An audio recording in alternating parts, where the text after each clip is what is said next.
bringing news from a different page. Truth served hot and bold and strong. Every week we sing along. Red, white, and true will stand tall. Echo the call loudest of all. With hearts of faith and liberty, together we find unity.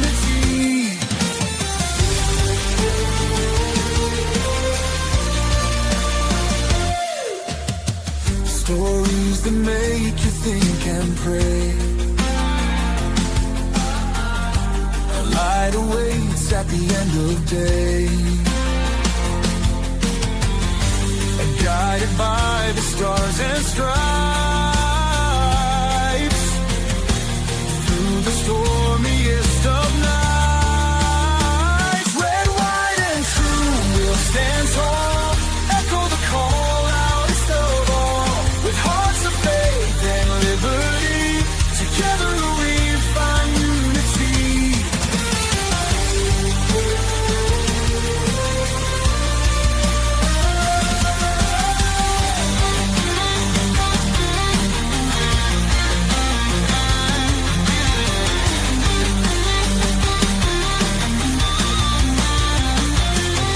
When the world feels like a fight, hold your ground, stand for what's right. In the truth we'll find our way.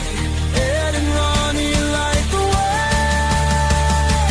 Red, white, and true will stand tall. Echo the call loudest of all. With hearts of faith and liberty, together we find unity.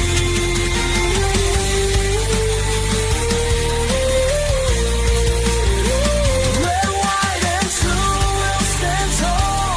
Echo the call loudest of all. With hearts of faith and liberty, together we find unity.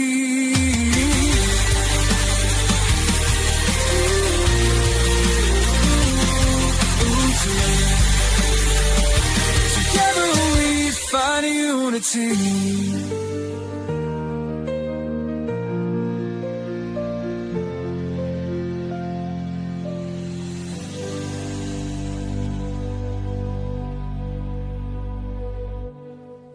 Members of Congress, people of Earth, the time for secrecy is over. Watch Ed and Ronnie. Get the truth. The answers you seek are within reach.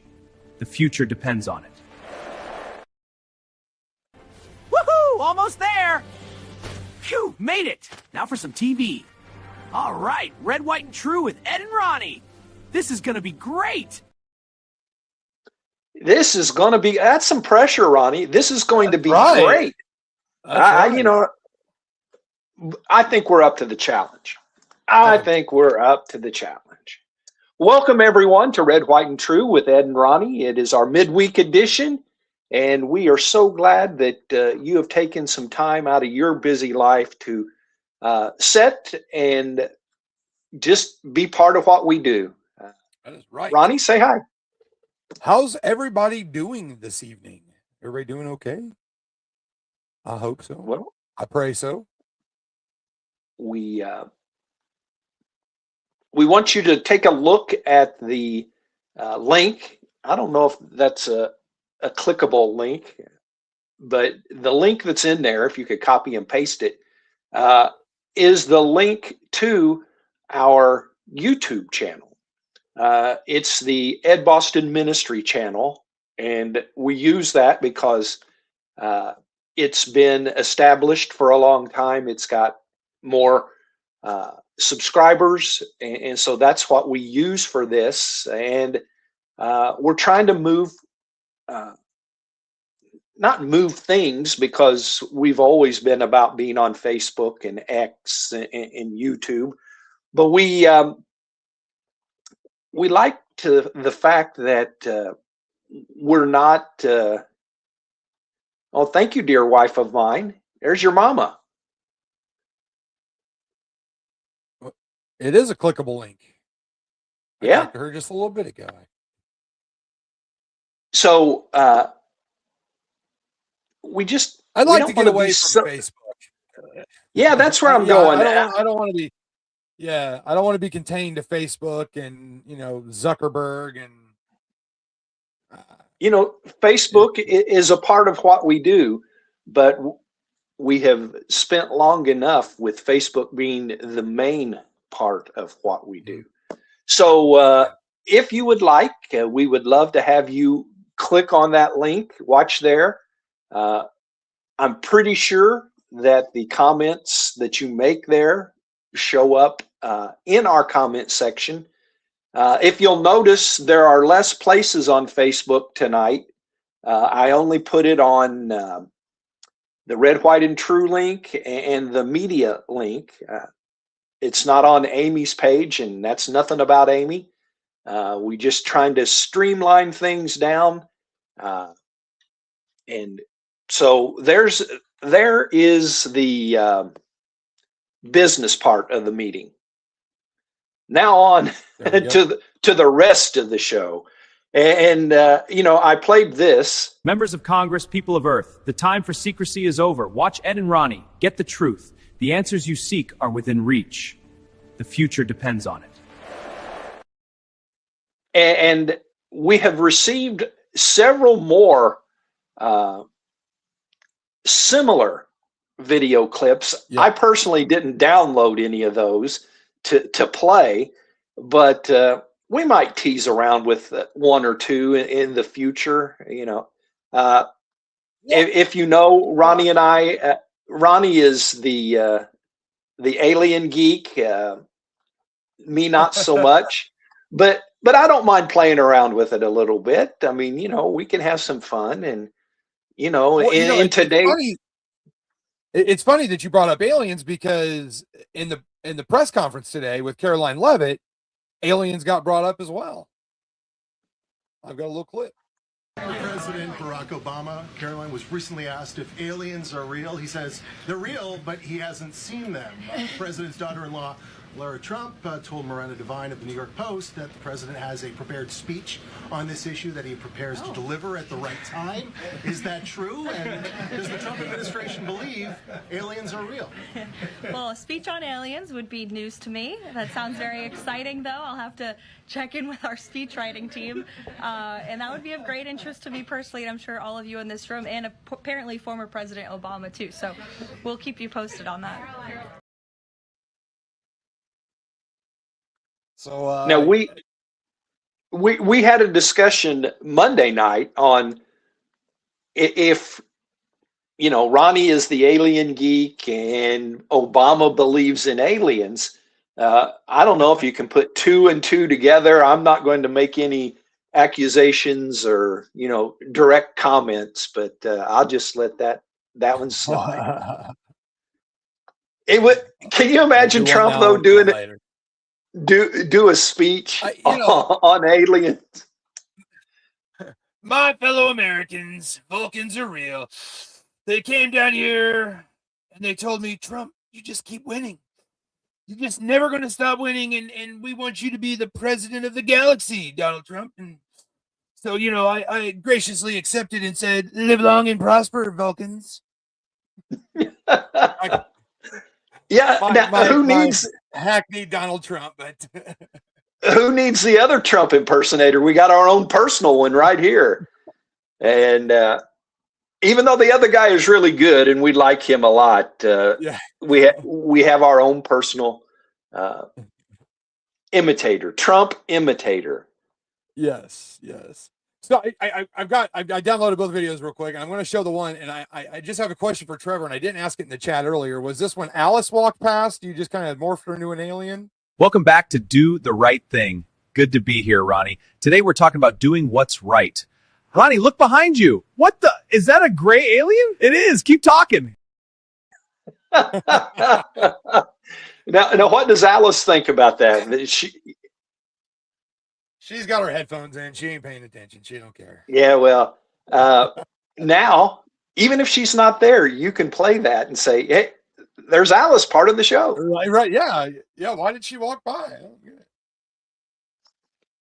And so, I mentioned that there were some other ones. There was an example. Yes. So I'm going to let you start off just a little bit, and then I'm going to do my segment, the pastor's pulpit, Sure. and then we will go after that. So take off for a little bit here, and we'll. Okie doke. I've got a couple things I'll jump on, Mr. Ricky Tick. First off, I'm sure by now many of you have heard an officer was killed in the line of duty in Beech Grove, Indiana. I got a little video on that.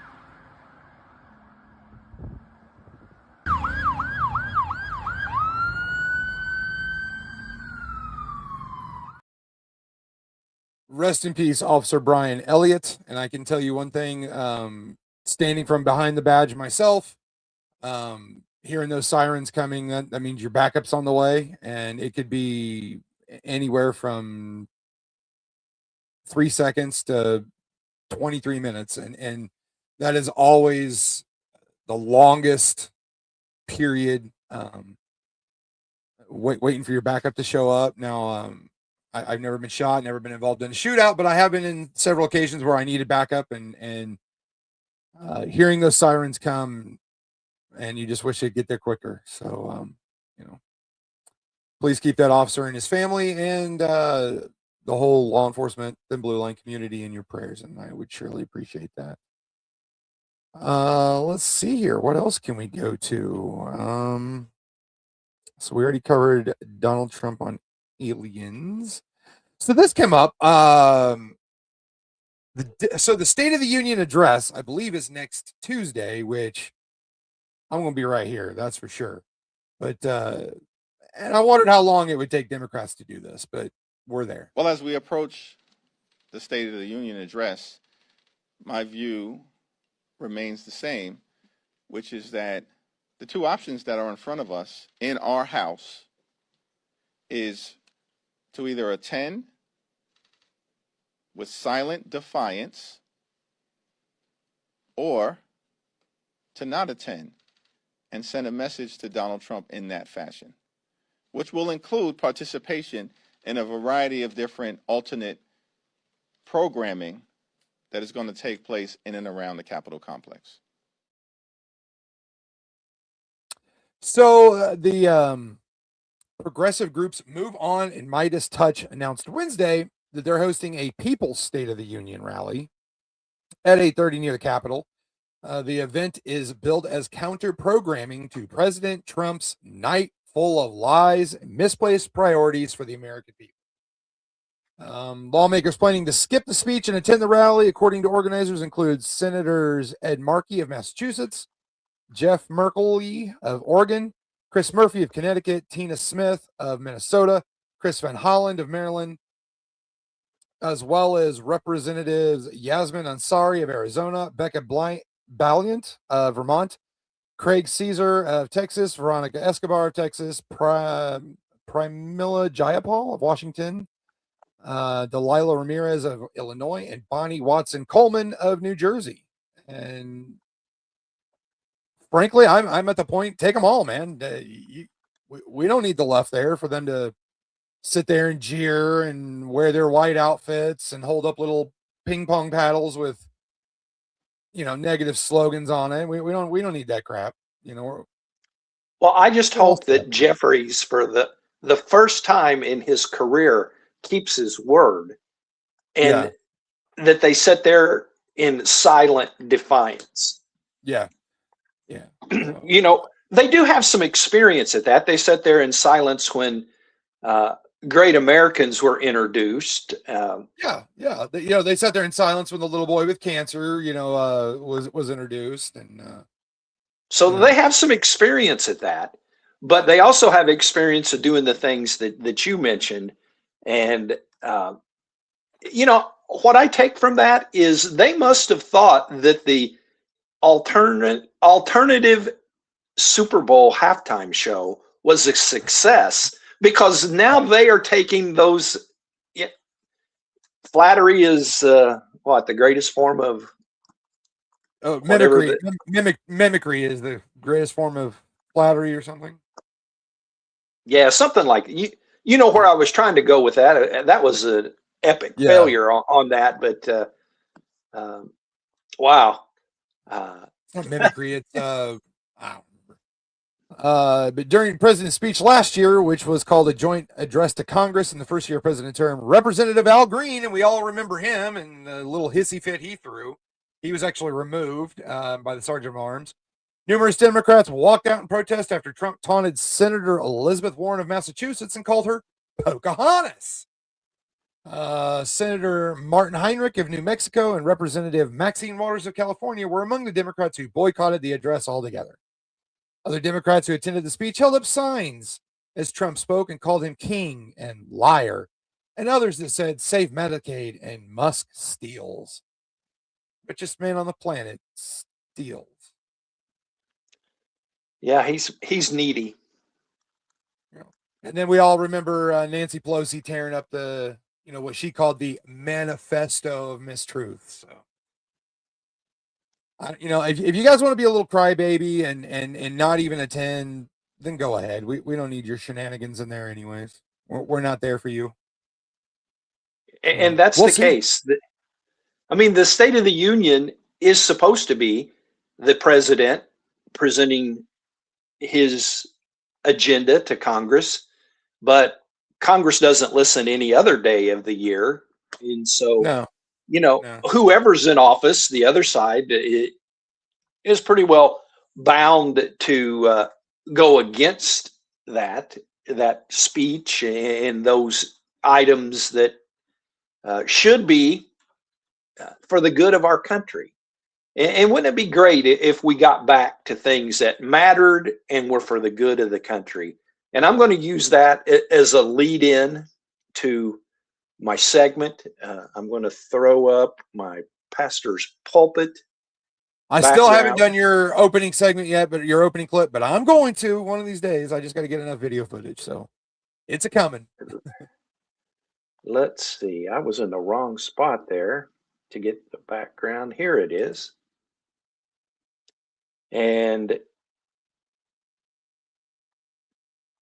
so I give some teasers the last time we were together.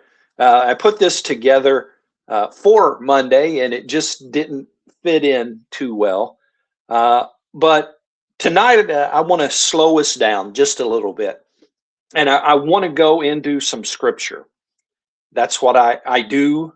I'm a pastor, and I pray that all that I do is biblically sound, and that that we can be proud, not in a sinful manner, but proud that what we do gives glory to God. And so we're going to look at James chapter 2 a little bit, just 3 or 4 verses.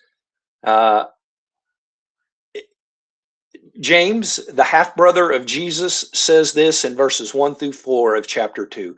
My brethren, do not hold the faith of our Lord Jesus Christ, the Lord of glory, with partiality. For if there should come into your assembly a man with gold rings and fine apparel, and there should also come in a poor man in filthy clothes, and you pay attention to the one wearing the fine clothes, and say to him, you sit here in a good place, and say to the poor man, you stand there or sit here at my footstool. Have you not shown partiality among yourselves and become judges with evil thoughts? Now, that kind of, in many ways, is what the political scene resembles in today's world. But James isn't talking about money in this set of verses. He's talking about value, and he's exposing a tendency that hasn't gone away. What is valuable in life? We may not be impressed by gold rings anymore, but we are impressed by influence, by platforms, by power, by popularity, by people who have a microphone, by people who move the crowd. And, you know, as a person who has a microphone, you know, 23 years more or less of being behind a pulpit, uh, even longer than that on social media with podcasts and all. I understand what James is trying to get across here. James wants us to know if we're not careful, we will start treating people differently based on what they can do for us. Or maybe in our case, based on what our differences are instead of what our similarity is. We come together as Americans, but do we? We come together as Christians, but do we? We give more grace to the influential. We excuse what we would condemn in someone else. We defend behavior because we like the person attached to it. And I'm sure that most Democrats would say that about us Christian conservatives, that we support behavior because we like the person attached to it. I hope that we never, as a live stream, Red, White, and True with Ed and Ronnie, that we never, ever defend behavior that's indefensible. Not in the eyes of the left, but in the eyes of the Lord. That's the L word that matters. In the eyes of the Lord, I pray that we do not protect and defend the indefensible. James says, when we do that, we become judges with evil thoughts. That's strong language, but James is protecting something sacred. The integrity, the what we live of our faith is worth protecting. Here's the danger. When we elevate people above principle, we slowly shift our allegiance. Instead of Christ first, it becomes personality first, platform first, influence first. And you might see that in many cases within the church. That's so-and-so's church. And I'm guilty of that myself. I don't mean bad by it, but it's God's church, not the pastor's church. Pastors can be replaced. Pastors pass away and move on. Pastors go to different churches, but the Lord is the same yesterday, today, and forever. We can respect leaders, but we can appreciate strong voices, but Christ alone gets ultimate loyalty. And I hope as we go through the night, and we're going to give you our opinions, and we're going to obviously promote Christian conservatism, that we will do so in a manner that we can ultimately say Christ is the reason that we do what we do and are able to do what we do. When we elevate people above principle, we've quietly created an idol. And when we do that, the world notices. So the question tonight isn't, who do I support?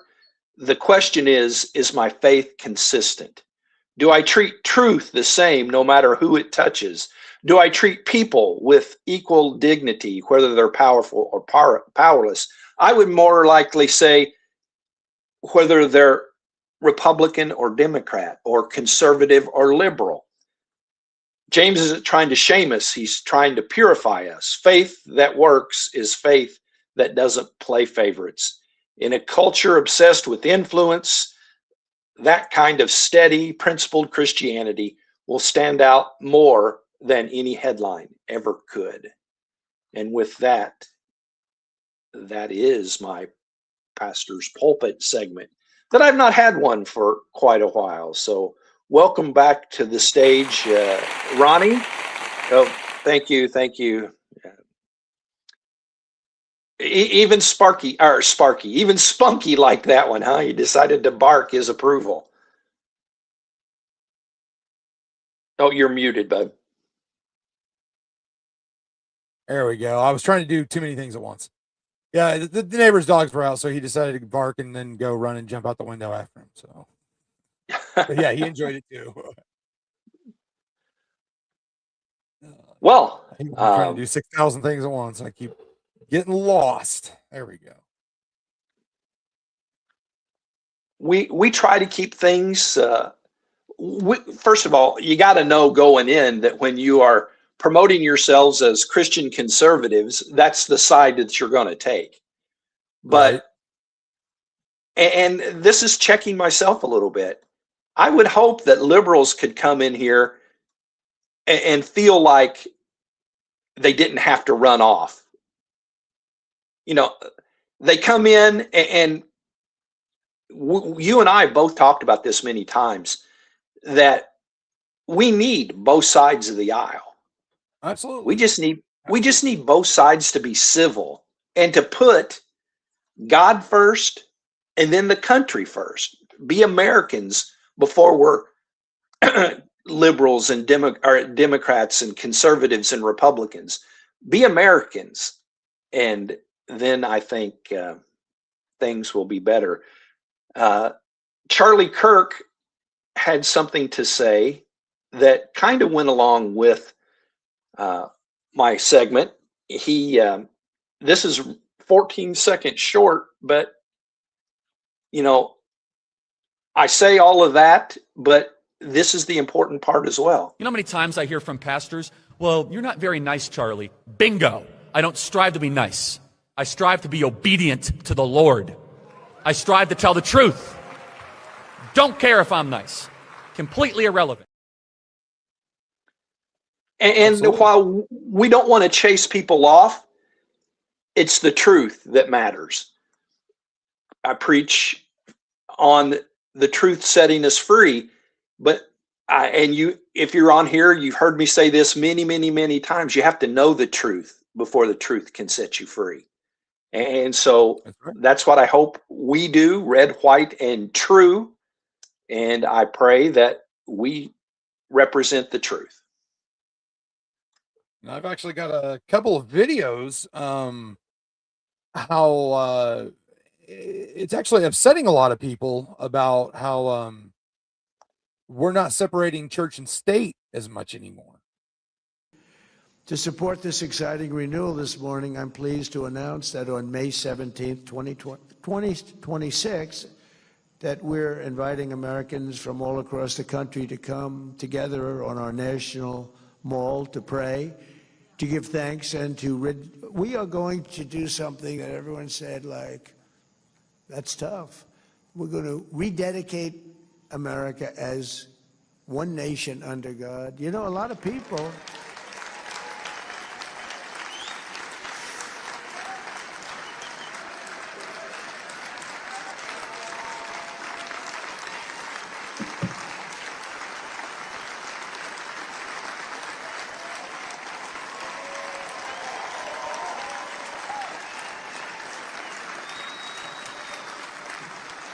Yeah, thank you very much. That's what I mean by the Spirit. It's so incredible to see it. I see it so much. I've never seen anything like it in 1 year. I thought it would take 2 years, 3 years, 4 years to be where we are. Well, we've done it in, really 10 months. We're at 12, but now it's just getting to a level that we've never reached before as a country. And then he goes into Trump going to Trump, but that's awesome to have an American president stand up and say something like that. Absolutely. That deserved the cheers that it got. Absolutely. And then now to everybody complaining about the church and state not being as separated as they should. Please join me in reciting the Our Father. This is the Department of Labor's monthly prayer service. Amazing Grace.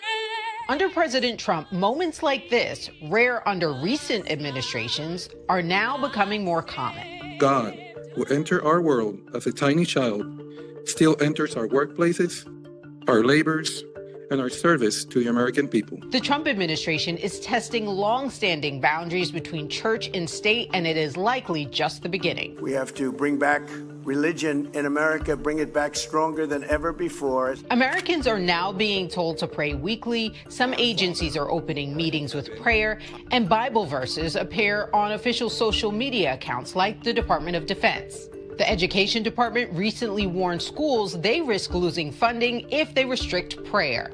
Conservative groups are praising the shift, but separation of church and state advocates are sounding the alarm.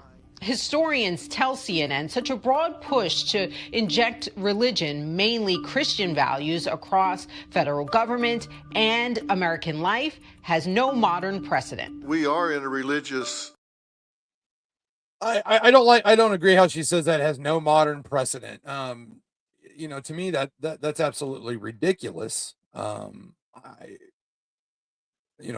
was founded on religious freedom. We didn't. Our forefathers didn't come from England over here, to plant corn. They came over here for religious freedom. So I got one phrase, 9/11. Yeah. Both sides were on the steps of the Capitol building singing God Bless America. Yeah. I remember that day. So, yeah, I mean, I'll never forget that day with, even all the tragedy. That was such an important thing to see, that the ability to stand together is there. It's a choice not to. I like Bill and Tanya's comment here. Why does that bother them so much? Oh, that's right. The devil doesn't like it. So, And 100% on that. That's 100% correct. I really like how, more prayers coming back and stuff like that. As long as they don't have when they were opening the house session or whatever a few years ago, when they had that preacher that said the opening prayer and then he said amen and a woman. Remember that guy? Yes. How we say things that makes liberals' heads spin. That's one of the things that makes Christians' heads spin. Right. I still don't understand what the point of that was, but yeah. If he doesn't understand that, we can't explain it and make it seem right to him. But as far as opening sessions with prayer, I love that. I actually watched a video the other day where they were saying how in America it's uniquely American, for a number of different reasons, guns being probably one of the number one, but number two was playing in the national anthem at every sporting event. And apparently a bunch of people overseas or in other countries believe that it's actually kind of cult-ish. And I don't see it as so. I mean, that sounds like the American left. Yeah, absolutely. And so, it's only a matter of time before, prayer and official business meetings or something like that. And then before it gets declared as cultish as well. And it's just. Well, like so many things, it depends on who's sitting in the White House. And yeah, absolutely. We've seen the 4 years prior that the government moved about as far away from God as you could get. And, we have to pray that the right side stays in power. I seen an interesting graphic that starting in 28 for 8 years would be J.D. Vance. The 8 years after that would be Marco Rubio. And the 8 years after that would be Pete Hegseth. Now, oh my goodness. Wow. Now, don't get me wrong. That would be the United States and I guess in my heaven, but the Democrats aren't going to allow that. They're going to fight every tooth and nail they can to have a blue wave here in the midterm elections. Unfortunately, it seems like they're going to accomplish it because, Orange Man bad, period, dot. And it's always the way it happens. And, when they, if you notice on election cycles, when the left gets wiped, their rear ends handed to them, the next election, no matter what it is, they come back strong. Because I remember this in Donald Trump's first presidency. The midterm elections came up, and it's going to be a red wave, and we're going to take it all again. And actually, the blue came out of nowhere, and I mean, really, wiped the floor with us. And in all honesty, it's actually really, really scary. And here's Donald Trump explaining what happens if we lose in the midterms, and it scares the living crap out of me. You got to win the midterms, because if we don't win the midterms, it's just going to be, they'll find a reason to impeach me. I'll get impeached. We don't impeach them. You know why? Because they're meaner than we are. We should have impeached Joe Biden for 100 different things. They are mean and smart. Like he said right there, they're going to impeach him. And And there goes the distractions. Oh, yeah. Yep. So all I can say is get out and vote, Republicans. Yes, and I think one of the things that you and I need to make sure we do between now and November is to preach that complacency is not a way to get what the country needs. Yeah. And we can give so many different examples of where complacency got us. They used to call us the silent majority, and we've seen how that worked out. Yeah. Kind of like what Charlie Kirk said there. I'm not in this to be nice. Yeah. I'm in it to be and share the truth. The truth isn't always nice. When you look at so many different things that the left supports or promotes or whatever, whether it be abortion or the LGBTQ, trans rights and all that. And I know you've got some things lined up for that. If we want to go to the days of everybody can go to the same bathroom, everybody changes in the same locker room, then we just let the left take back over, and that's what it will be. I've actually seen a couple of different stories of men who stood in front of a women's bathroom door because their daughter was in there. And, I don't know if they were set up or what, but, they were there to keep transgender out, and that they did. Yes, lots of prayers. And unless you're ready to go with something else, let's go with the story of the latest shooting that got national attention. Yeah, I don't think I've got anything else on that. Yeah. So on what is today? Wednesday. So on Monday, right before we were going live, I saw a couple of videos on this, and I'm just like, oh, okay, it's some guy that went into a hockey game and shot a few people. But more and more information has come out, and lo and behold,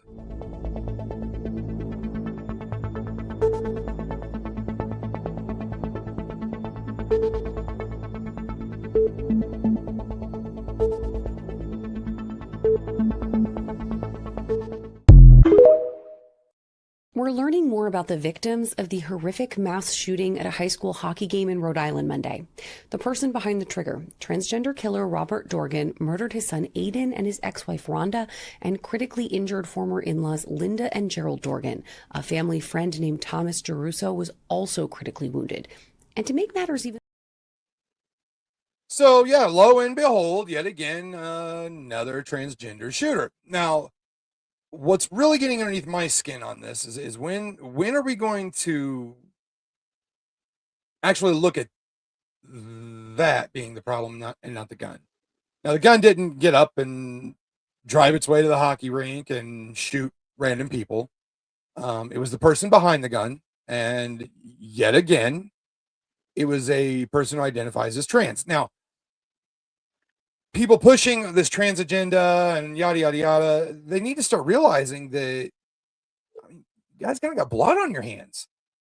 You know, I don't get it why if a person, so this guy was not happy in his body or whatever mental illness he has that makes him want to be female and change his name and dress like a woman, you know, whatever mental issue he's got.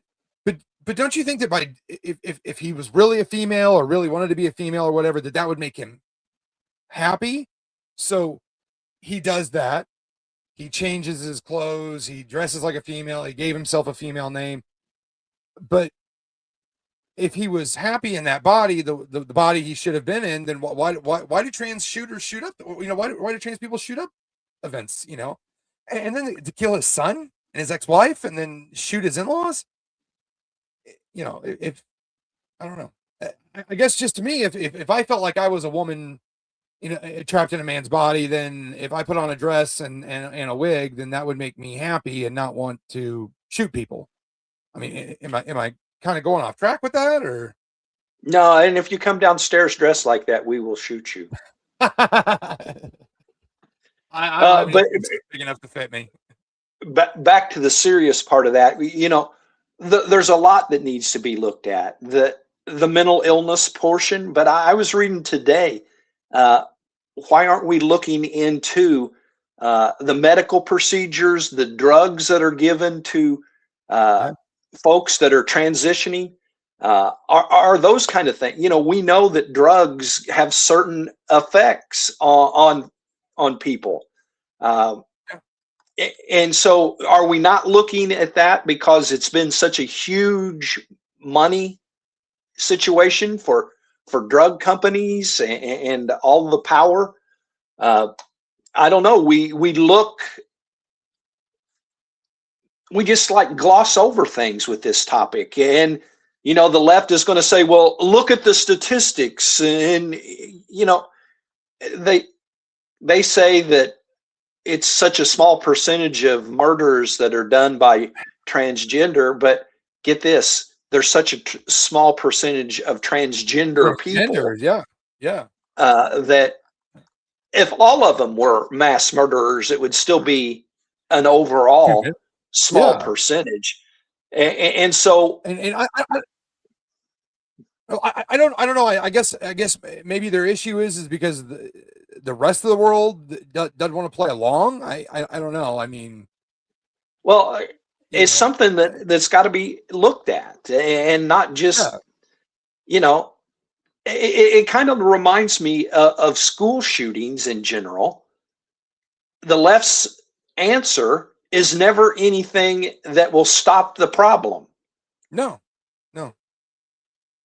And I don't know that there is an answer right now to this situation. You know, this one was different. Go ahead. A few years ago, I hired in with Cummins to a temporary agency, and when we were sitting in orientation, you know, you got to watch all the safety videos and yada yada.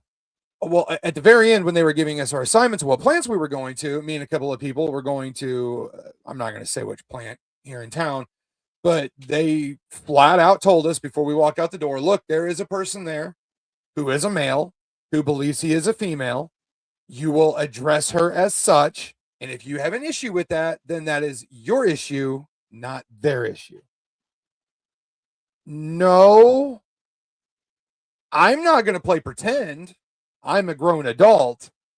I don't need to, I'm not going to walk beside a person that pretends they're a tree and acknowledge them as a tree. So why would I, and I saw the guy, tall, skinny, Adam's apple. I guess you really couldn't say dressed like a female because it was a factory. So everybody kind of dressed alike, but nevertheless, I'm not going to go and shake his hand and say, good morning, ma'am. Or no, I'm not going to play. I'm not going to play pretend. So, but for them to sit there and tell us that that's not their problem, that's a me problem, because I as a grown adult, I don't want to play pretend. I think it's getting way out of hand. Like you mentioned earlier about bathrooms and stuff. And, I saw the picture of the guy standing in front of the bathroom. His little girl went in there and some dude wanted to go in there too. No, I just. No. Even if there was no bad intention, there is no reason for an adult male to be in the bathroom with a female. Absolutely not. Even if they were the most kind, gentle person in the world, that needs not happen. And this shooting that we're talking about right now is different than most of the ones lately, because this was a man that was transitioning to female, and lately it's been females transitioning to males. And might I add, an editorial comment, that was one ugly woman that he made. Oh my gosh. Yeah. I mean, if you're going to, he can wear like a woman, at least shave your chest or something. I mean, try. Yeah, right. I mean, if that's the best you can do, then please.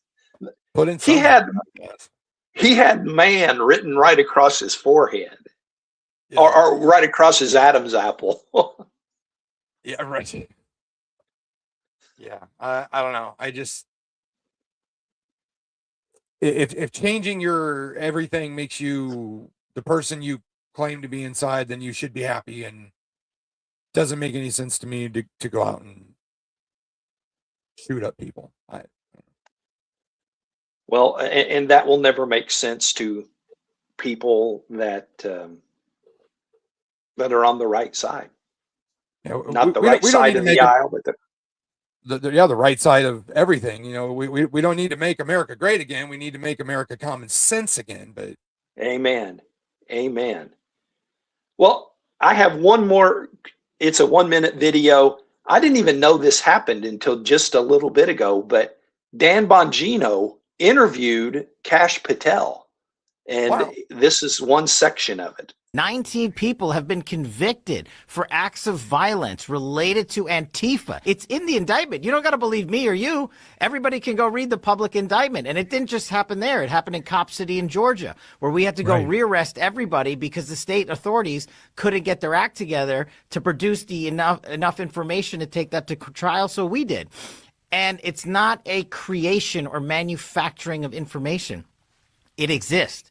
It's just a willingness that you and I and this building's new leadership took to say, we're going to look at the facts that exist. We're not going to try to make up facts that don't, so we can serve a political narrative. And wait till and I know you know this, but wait till you see what's coming in the next month or two on the funding streams related to this. You and I had launched a serious investigation. We had said these organizations don't operate alone, don't operate in silence. They operate with a heavy, heavy stream of funding.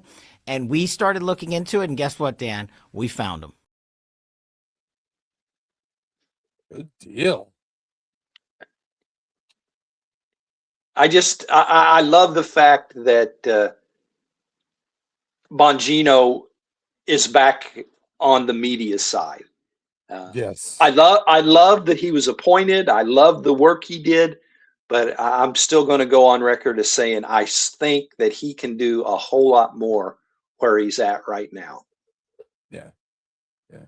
Absolutely. Well, speaking I should go ahead. What you got? I was going to say, maybe this would be a good time to mention Sergeant D's. Absolutely. Wake up to the bold taste of Sergeant D's premium coffee beans. Sponsoring Red, White, and True with Ed and Ronnie, we bring you that perfect morning boost. Try Sergeant D's today and taste the difference. There you go. Absolutely. Thank you to Sergeant D's. I still haven't made another commercial yet, but we'll get there. Yes, thank you, Sergeant D's. Sergeant D's coffeebeans.com. Good stuff. Keep on rolling. All right. Well, I should have covered this when we were talking about the trans fruitcake, but Just afternoon today, a gentleman parked in the 100 block of Maryland Avenue in a white Mercedes SUV. He exited the vehicle. With a shotgun and began running towards the Capitol up the walkway just behind me. And as he approached the Capitol, Capitol police officers observed this individual, challenged him, and ordered him to drop the weapon and get on the ground, which he did comply with. He was then taken into custody by United States Capitol Police. Here we go again. Another fruitcake. But my question is, and I don't know why this is bothering me so much, but so he parks, he grabs a gun, he jumps out, and he runs up to the Capitol building. Capitol Police come out and tell him to stop, drop the gun, and get on the ground. And he complied. What else did he expect? That they were going to, I don't know, give him a tour or something? Welcome in. Yeah. So what was the whole point? What was that guy trying to accomplish if they tell him to stop and drop the weapon and he did it? He just complied. I don't know. It again, it sounds a little fishy to me. Just like, the guy in the U-Haul truck or whatever that tried to blast through the White House gates he was Indian and he had like Nazi paraphernalia in the front seat of his cab. Remember that? That made no sense too. Yeah. I think that we got a theme here of nonsense, craziness, all of that. It doesn't make sense. No. And I see here that Agenda Free looks like it's about to get ready to go live, and it is on will the United States attack Iran soon? And please forgive me if this is really hard to read. I didn't get a chance to type it up, but this is Iran's supreme leader's message to Donald Trump. به نظرشون میرسه که مرتبا میگه رئیس جمهور آمریکا که ارتش ما قوی ترین ارتش دنیاست. قوی ترین ارتش دنیا ممکنه اونچنان گاهی سیلی بخوره که از جا نتوانه بلنش. So he basically said that this was a message to the United States. It was biggest military in the world, and sometimes strikes can make even the biggest military in the world not stand up straight or something like that. So it was just more idle saber rattling, but like we showed last week with all the coffins and the Israeli and American flags and all that. So. Well, I was looking back at old episodes, and I was looking back on YouTube, and one of the most watched on our YouTube channel was when we were on thinking that we were going to war. Really? And sometimes those live unplanned get more attention because obviously people are looking to figure out what's going on. I got a message earlier today about what's going on in Iran and is there anything different? And right now, all we can say is it's the same old thing. Fooled us once when we were on for several hours thinking it was going to happen. But it was fun. We had a good time. In our case, I think for here forward with that topic, especially if something breaks loose, we'll be on. But we don't have to be the first person on the air with it. But when we cover it, we'll cover it right, and we will do the right thing. Absolutely, and yeah. So I mean, if it does go live, then we can we'll come back. But yeah, so there are two aircraft carrier strike groups there now. The Abraham Lincoln and is it the Gerald Ford? Gerald Ford, maybe. I don't remember, but two aircraft carrier strike groups have been moved there. You know, it's not just a big boat with airplanes on it. An aircraft carrier strike group is a lot of destroyers and guided missile destroyers, Arleigh Burke class submarines. You know, you name it. So there's also been a lot of stratotankers in the air flying loops around Iran, and those are big gas stations in the sky. Now I'm sure you've seen videos where planes can kind of fly up underneath another plane and it refuels them. So there's a lot of speculation that it's going to go live soon. And, you know, how many more chances should Iran get? You know, how many more chances? You know, what does Jesus say? Forgive him 7 times 77, but he didn't say 7 times infinity. I mean, 7 times 77 was at least, you know, gave you kind of a ballpark idea. So, you know, I don't know. I wish, in all honesty, poo or get off the pot, but I'm sure it's going to happen sooner or later. We will keep you apprised of that as soon as possible. It is the USS Carl Vinson carrier strike group. Okay. All right. And the Abraham Lincoln, I believe, is the biggest aircraft carrier. I believe. Now, I see where you have some clips of AOC representing our country in Munich.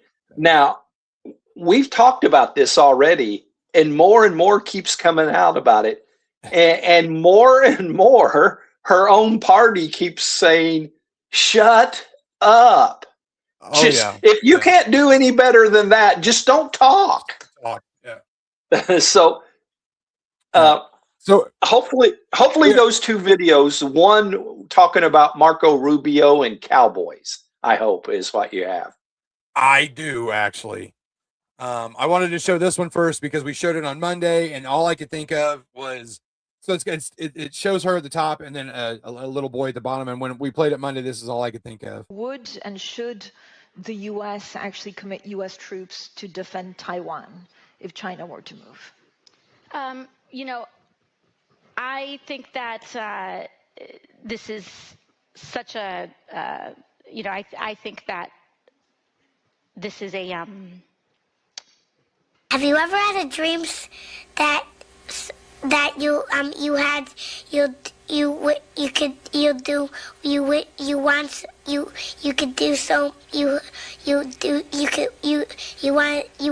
him to do you so much you could do anything? Bingo, kid. Nailed it. But yeah, that's all I could think of when we played that on Monday. But yes, this is AOC talking about Marco Rubio. Marco Rubio's speech was a pure appeal to Western culture. My favorite part was when he said that American cowboys came from Spain. I thought they came from Winnie too, but I believe the Mexicans and descendants of African enslaved peoples would like to have a word on that. There was actually several jokes floating around that she was telling people from Spain that they were culturally appropriating the Mexican language. I'm sure that was satire, but funny nevertheless.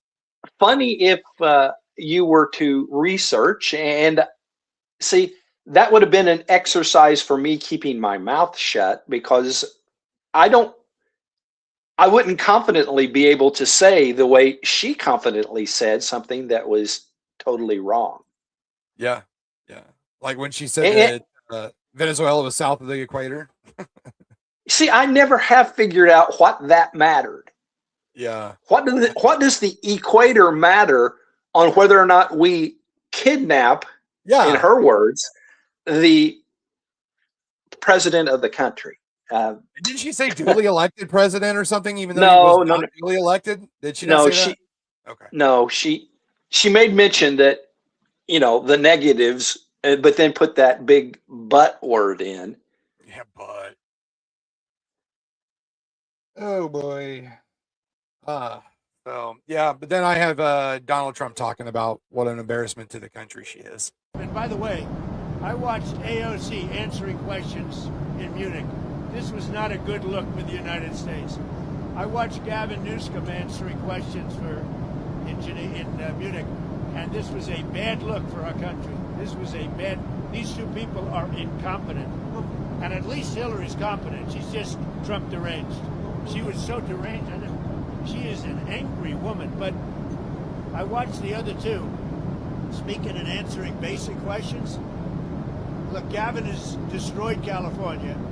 And AOC, I never heard her speak very much. And they started answering questions. She had no idea what was happening. She had no idea how to answer, very important questions concerning the world. But who said that on Monday that she was an embarrassment? Wasn't that you? Yeah, I think we could probably go back and find that. Yeah, I'm pretty sure you said that a few times on Monday, just about how big of an embarrassment that was and all that. So, but it doesn't matter what Donald Trump has to say. He's apparently racist. Statement about Jesse Jackson. The president said, despite the fact that I'm falsely and consistently called a racist by the scoundrels and lunatics on the radical left, Democrats all, it was always my pleasure to help Jesse along the way. Where or when does the president believe he's been falsely called racist? You're kidding, right? No. I will pull you plethora of examples. I'm going to get my team in that room to start going through the internet of radical Democrats throughout the years, Ed, who have accused this president falsely of being a racist. And I'm sure there's many people in this room and on network television across the country who have accused him of the same. In fact, I know that because I've seen it with my own eyes. There is a lot this president has done for all Americans, regardless of race, and he has absolutely been falsely called and smeared as a racist, and I'm happy to provide you those receipts, and we gladly will right after this briefing. Jennifer, go ahead. So what I'm trying to figure out is who has the cojones to even ask that question? Yeah. And fortunately for them, watch she the view laughed. for 30 seconds. Yeah. I mean, watch the view for 30 seconds. We weren't, I wasn't going to reference The View or Epstein tonight, but isn't it poetic justice that Whoopi Goldberg had to go on The View and clear her name from being in the Epstein files? Yes. Yeah. Funny. And said exactly what you and I have been saying, that just because your name is in the Epstein files doesn't mean that you're a child predator. Yeah, it doesn't mean that you're on the island, No. I mean, we've talked about that several times before. So I don't know. I'm sick of the Epstein files, man. Every day it's something else. Here's what I wish. I wish somebody would get arrested, and then then it would quit being in the front pages so much, I think, and just let them do what they got to do. Arrest the people, put them on trial, put them in prison if they deserve to be put in prison, and let the world move on. The whole world does not revolve around Jeffrey Epstein. No. And I need to correct something. I was looking, and actually the aircraft carrier wasn't the Vinson. It is the USS George H.W. Bush that is on the way. I don't know that it is the Carl Vinson an aircraft carrier. Maybe it is a different classification of battleship. I wonder if it's a DDG 151. Hang on one second. Let me look. Yeah. We are red, white, and true.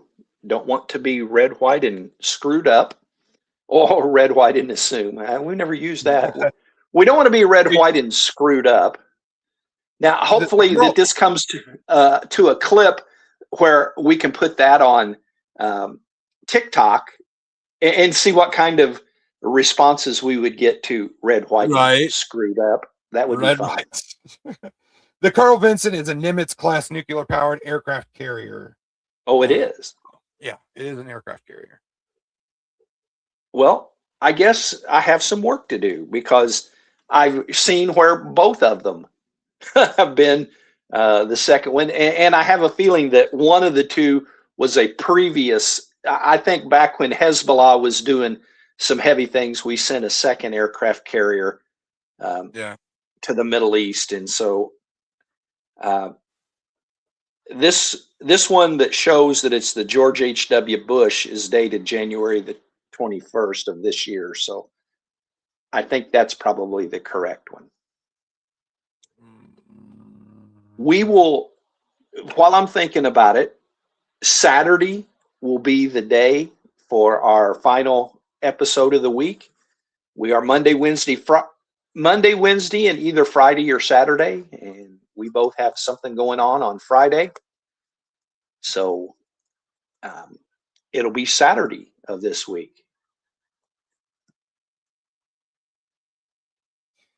Let's see What I've got is the Abraham Lincoln already operating in the Arabian Sea, and the USS Gerald Ford is en route to join it. The USS Nimitz is also heading to the region. That would make 3 aircraft carriers. Well, that's 3 names that we've got. That is the Gerald Ford, the Vince, the first one that I mean, yes, Lincoln, and the George H.W. Bush. Shoot, we're going to send every friggin' president we've ever had over. I guess so, man. I guess so. Send them all over. Take them out. That works for me. Well, I think that's all I've got. I don't have anything else pressing. Other than surprise, Mamdani failing in New York and actually going to have to be raising property taxes because there's a huge deficit. And, you know, we talked for a while, you know, about Donald Trump there when he was first elected. Hey, give him a chance. And I decided to take a taste of my own medicine and gave him a chance. And boy, that didn't last long. Well, he's talking about tapping into the rainy day fund. He's talking about tapping into the city pension fund. And if those things don't work, raising property taxes. And basically is threatening the governor of New York over that he's going to need to do that. He is running at this point a $5 billion deficit. Yep. And so, and I believe I read somewhere where the governor sent him like 1 point something billion in assistance, but it's just not enough. So did you see their first free grocery store opened? No, I didn't. Yeah, 48 hours later, it was completely picked over and the shelves were tossed, and it was a colossal failure. You know, that's what you get with communism. Wow. Sorry. It's never worked anywhere in history, but, you know, don't take my word for it. Yeah, just look at the history books. That's what they said. The one article I read about AOC and the Cowboys was that the person who was a history teacher said maybe she could read the history books and find out where the Cowboys came from. You know, now I don't know. Required anymore. You know, we're just throwing stuff out there. When you watch cowboy movies, and I know it's movies, but you don't see a whole lot of African Americans in cowboy movies. No. Well, she made mention of African Americans and Mexicans basically taking offense. No, I have seen, you know, like Mexicans but I mean the Old West over by Mexico. So yeah, there was Mexicans there, but yeah, African Americans, I mean, there's some, and we watched a series, your mom and I did, about a black sheriff not too long ago. Very, very good. So good that I don't remember the name of it. Blazing Saddles? No, not that one. I mean, this one was based on a true story. We were talking about the Old West and a black sheriff. Wasn't that the famous line, Blazing Saddles? Stop. No, this was a real it was based on a true story. And so, I'm not saying that there weren't any blacks in the Old West. Yeah. But Django Unchained, wasn't that? No, I guess that wasn't a cowboy movie. Yeah, we better just move on. If you say the name, I probably still won't remember it. I'd have to look at it and see if that matches up with what I saw. I don't know. So we could do a satire of Red, White, and Screwed Up. For some reason, that's in my brain now. Yeah. Because, Red, White, and Screwed Up would be satire because we're red, white, and true. Well, I'll tell you what. How about Saturday, right before we do the show, we get liquored up, and then we just do red, white, and liquored up. It'd be definitely red, white, and screwed up. How about? Well, that would be a first in my lifetime. So I don't have anything to make reference to on how I would be all liquored up on the program. That'd be fun, though. Well, can you imagine if people that know us listening to this right now? Ed, all liquored up? You're right.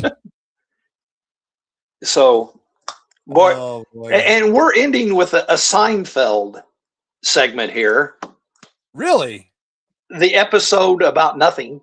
Nothing. This segment is about nothing. Yeah, I was going to say this last couple of minutes have been really about not much. Hey, it is what it is, and we thank you for being with us. We hope that we give you information that you can use. We hope and pray that we do it in a manner pleasing to God. And Ronnie, why don't you take us out of here? Yes, we will be back here Saturday at 8 p.m. Red, White, and True Saturday. Yeah, I think that's about it. We hope to see you all here. If anything pops off with Iran, I've got the command center going. Like always, we will both be back here and let you know. So yeah, we will see you all Saturday. Thank you very much for being here. We love each and every one of you. Before you go, could you please hit the like, which I don't, actually, I looked, there's only 2 people on Facebook. Everybody else is on X. So things have been weird with for a day or two. X didn't work right, and we were getting this big message at the top that giving instructions on how to post on X if it happened. And so last time I didn't see anything, and tonight we've got numerous people from X. So yeah, only a couple people from Facebook. So hey, if you haven't liked us already, please do like, and we will see you all Saturday. So please, until then, go out and do the right thing.